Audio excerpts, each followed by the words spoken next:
천영호 원장님, 이분의 증상에 대해서 어떻게 생각하시나요? 보통 편두통이라 그러면 한쪽 머리만 아프다고 생각하시는 분이 많은데 실제로는 머리 전체적으로 다 아픈 분이 대부분 많습니다. 그리고 이 편두통이 실제로는 정말 아픕니다.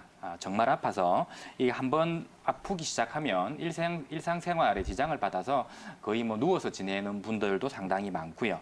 이 두통의 양상은 조금 욱신욱신거리거나 찌끈찌끈하는 주로 박동성이라고 하는 그런 통증의 양상이고, 이 통증의 주기도 워낙 그 개인차가 심해서 어떤 분들은 뭐 한 번 아프면 몇 시간만 아픈 분들도 있고, 심한 분들은 며칠씩 계속 지속되어서 출근을 못 하시는 분들도 있고요.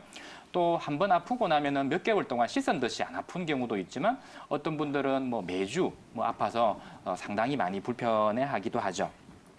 이 대체적으로 보면 뭐 스트레스가 심하거나 과로하고 나서 통증이 심할 거라고 생각하는데, 의외로 과로하고 휴식을 취할 때 도리어 더 아픈 경우도 있고요. 잠을 못 자고 수면이 부족해서 아픈 경우도 있지만 특이한 경우도 굉장히 많아요. 날씨만 흐리면 아프다, 혹은 뭐 생리 때만 되면 아프다, 혹은 날이 더우면 아프다, 날이 추우면 아픈 게 잘 가신다, 뭐 그런 분도 있고요. 어떤 경우는 특정한 약물 성분이나 특정한 냄새가 편두통을 유발하는 경우도 있고요. 제가 본 경우는 심지어는 라면만 먹으면 아픈 경우도 봤습니다. 굉장히 좀 독특한 것에 의해서 자극을 받기도 하고요. 이 편두통의 특징이라고 하면 자율신경계 증상을 동반합니다. 자율신경계라는 건 특히 속이 미싱미싱거리거나 어지러움을 호소하는 경우가 제일 많고, 심한 경우는 토하기도 하죠. 그리고 소리나 빛이나 냄새 이런 것이 되게 막 예민해져서 머리가 많이 아플 때는 어두운 방에서 소리가 나지 않는 조용한 곳에서 편히 쉬려고 하는 경우가 좀 자주 있고요. 편두통은 또 전조 증상이 있는 경우도 많습니다. 없는 경우도 있습니다만은 독특한 그 사람만의 전조 증상이 있어서 이 편두통을 오래 앓은 분들은 좀 있으면 편두통이 올 것 같다, 이런 느낌을 보통 알고 계시는 경우가 많아요.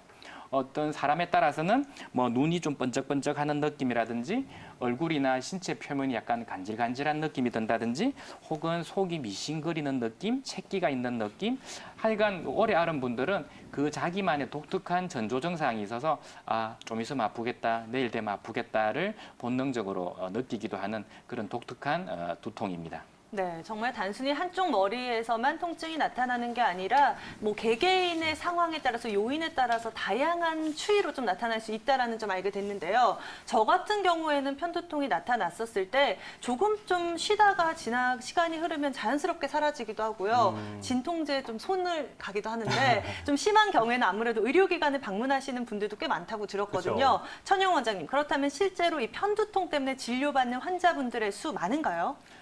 실제로도 굉장히 많고요. 보통 보면은 그 여자분이 훨씬 더 많은 비율을 차지합니다. 통계에 의하면 여성분이 한 75% 정도, 남자분이 한 25% 정도로 4명 중에 3명은 여자분이시고요. 나이별로 보면은 각각의 나이대에 따라서 골고루 편두통으로 진료를 받으시지만, 대체로는 주로 청소년기나 성인기 초기에 시작이 되어서 나이가 장년기나 노년기에 접어들면 그 비율이 조금 줄어드는 것이 일반적입니다.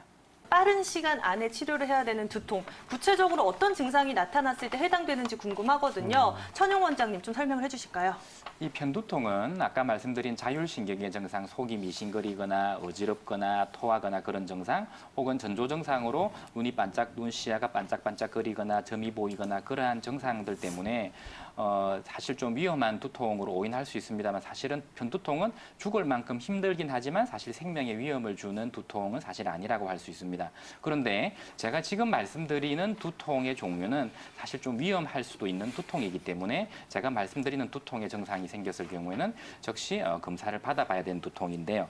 첫 번째는 극렬한 두통으로 잠에서 깨거나 하는 경우인데, 여기서 말하는 극렬한 두통이라는 것은 그것을 알아본 사람들의 표현을 비면 벼락이 맞는 듯한, 혹은 망치로 때리는 듯한 순간적인 통증이라고 합니다. 그 정도로 강력한 통증이 발생을 했을 경우는, 그리고 그 통증 때문에 잠에서 깨어나거나, 그리고 보통 일반적인 편두통은 아침에는 조금 덜하고 오후가 될수록 심해지거든요. 근데 이러한 두통이 특히 아침에 나타났을 때는 굉장히 위험하므로 즉시 병원으로 가서 검사를 받아봐야 되고요.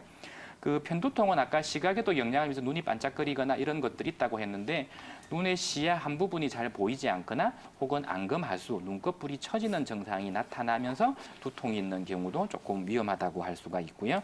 편마비 언어장애, 한쪽 팔, 다리에 힘이 빠지거나 말이 어눌한 증상이 나타날 경우에도 조심하셔야 되는데 이 말이 어눌하다고 하는 거는 사실 본인은 그 말이 어눌한지를 자기는 잘 모르는 경우가 많아요. 근데 가족이 들으면 이 사람 오늘 말이 왜 이래?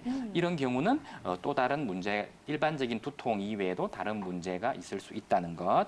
그리고 노년기에 대부분의 편두통은 젊은 시절에 발생을 해서 쭉 지속이 되어서 있는 경우가 많은데 계속 쭉 연세가 드실 때까지 통증이 없다가 연세가 드셔서 그때부터 두통이 시작되는 경우도 조심하셔야 되고요. 그다음에 고열을 동반하거나 뒷목이 뻣뻣한 경우. 실제로 편두통은 굉장히 많이 찌끈찌끈 아프면 미열이 나는 것 같은 느낌이 들지만 실제로 고열이 나지는 않아요. 진짜 열이 많이 나는 두통은 다른 질환을 의심해 봐야 되고요. 그리고 머리에 외상을 입고 나서 시간이 조금 지나서 발생하는 두통. 보통 우리가 머리를 다치고 바로 아프면은 바로 병원에 가지만 실제로는 이게 뭐 그 다음 날이나 다다음 날이 되어서도 아플 수가 있거든요. 제가 지금 말씀드린 이러한 두통은 뇌의 기질적인 병변을 의심할 수 있는 질환이기 때문에 이러한 두통이 발생하면 즉시 검사를 받아보시는 것이 좋겠습니다.